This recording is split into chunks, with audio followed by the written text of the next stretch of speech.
September 16th, 1994. A school in Zimbabwe. 62 children between the ages of 6 and 12 all saw the same thing.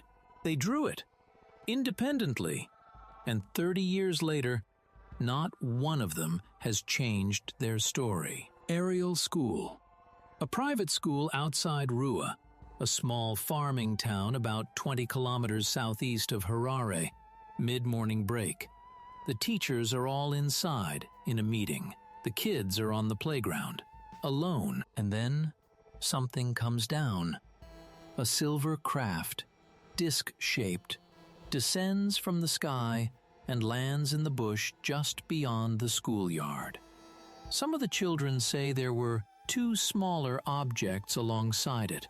Others describe just one, but they all agree something landed. Then the beings appear. Small figures dressed entirely in black, large eyes. The children describe them as not human.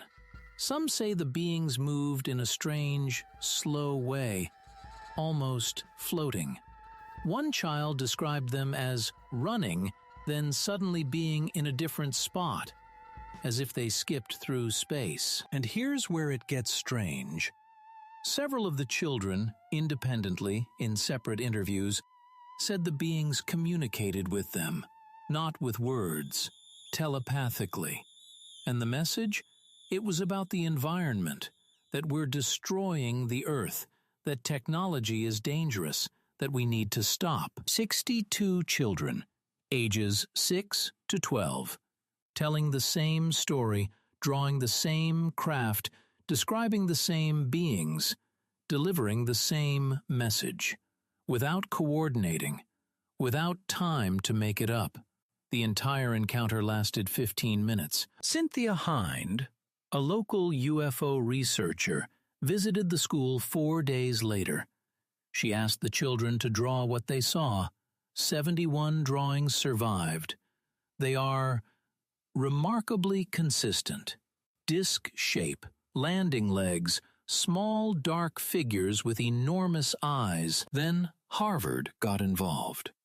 John Mack, a professor of psychiatry at Harvard Medical School, a Pulitzer Prize winner, flew to Zimbabwe and interviewed the children himself. Recorded sessions, individual interviews. He concluded they were telling the truth, not imagining it, not lying. He said, quote, "These children were describing a genuine experience." Mack's conclusion destroyed his career. Harvard launched an investigation into his research. He was the first tenured professor at Harvard to face such a review in the university's history. He never recanted. The witnesses are adults now.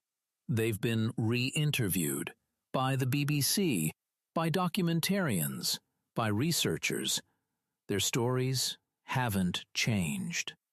Not the craft, not the beings, not the message. We reconstructed what 62 witnesses independently described.